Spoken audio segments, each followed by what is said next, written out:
Om Shanti. Om Namo Bhagavate Vasudevaya.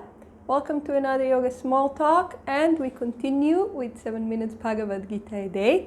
We've reached chapter 4. It is a very, very, very beautiful chapter, includes key teachings that repeat throughout the Bhagavad Gita, and it starts with one of my favorite teachings, the science of the avatar. So let us see together chapter 4, the yoga of the division of wisdom. The blessed Lord said, 1. I taught this imperishable yoga to Vivasvan. He told it to Manu. Manu proclaimed it to Ikshvaku. 2. This handed down thus in regular succession, the royal sages knew. This yoga, by long lapse of time, has been lost here, O Parantapa, burner of foes. 3. That same ancient yoga has been today taught to thee by me, for thou art my devotee and my friend. It is the supreme secret. So, a few names to explain and a timeline. Vivasvan is the sun, meaning the deity whose physical expression is what we call the sun. Manu is the first person, and Ikshvaku is his son. So, Lord Krishna is telling us here that in the beginning of time, this same yoga that he is now bringing to Arjuna, he taught the sun god. The sun god, who was thus nominated as an ancient teacher, told it to the first person, to Manu. Why? So that it can come to humanity. Manu proclaimed it to Ikshvaku, his son, and from there it was transmitted in succession. This is what Lord Krishna is telling us, that it has been passed in succession, meaning from one teacher to the other, to the other, to the other, or what we otherwise call a lineage. This is the lineage, a knowledge that passes from one teacher to the other, to the other, to the other, in succession. This handed down in regular succession, this is what Lord Krishna is telling us in verse 2. The royal sages knew, meaning that not only the saints knew it, also the royal sages, the kings who were very wise. And why is it so very important that the royal sages will know it? So that they can act on it. They are kings, they have the power to rule. And remember, they are great persons, others imitate them. So with this power to rule, they can establish righteousness. They can establish a kingdom that operates in accordance with those rules of dharma. So this is why it is so very important for the royal sages to know. But there is a problem.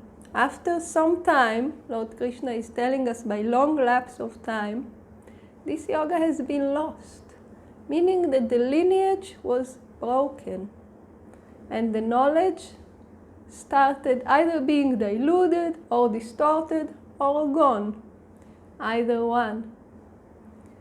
And the result is that the knowledge is not here. So to re-establish the knowledge, Lord Krishna comes and gives it to whom? To Arjuna, the warrior. Not Arjuna the great meditator, not Arjuna the great sage. Arjuna the warrior, so that it can, from Arjuna, continue to the rest of humanity. It's from and through Arjuna, because the teachings are actually given to us through Arjuna. So through Arjuna, the teachings continue to the rest of humanity. So why Arjuna? Why Arjuna was chosen? For thou art my devotee and my friend. Now, it's not that the Lord, the omnipresent, omniscient, omnipotent Lord, has favorites, acts in accordance with some favorism. This is not the case. Krishna is telling Arjuna, because you love me so dearly, you are my devotee. Because you are so close to me, you are my friend, you seek my nearness all the time. This is bhakti, basically. Because of your love to me, because you expressed your love to me, I am giving you this knowledge. And it ends with the proclamation that this yoga is a supreme secret. Now, is Lord Krishna doing what we used to do when we were children? Going to our friend and telling them, hey, this guy, he told me this big secret. Here, let me tell it to you.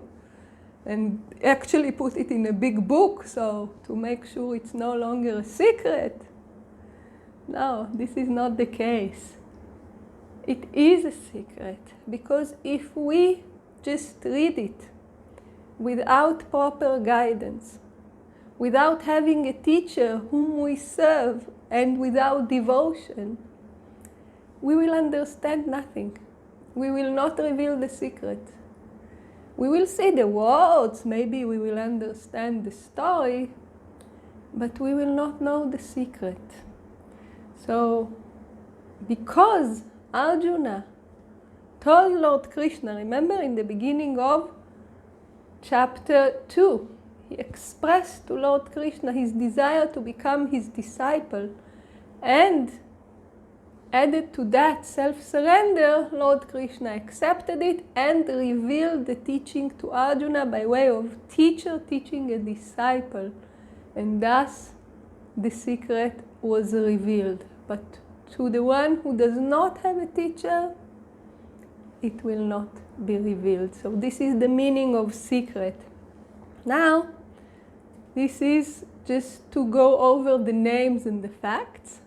And in the next video, we'll see the immense significance of these verses. Why Lord Krishna is making a point of saying it, and why it is so important for us to know and to understand and to implement. All this in the next video. So please join us.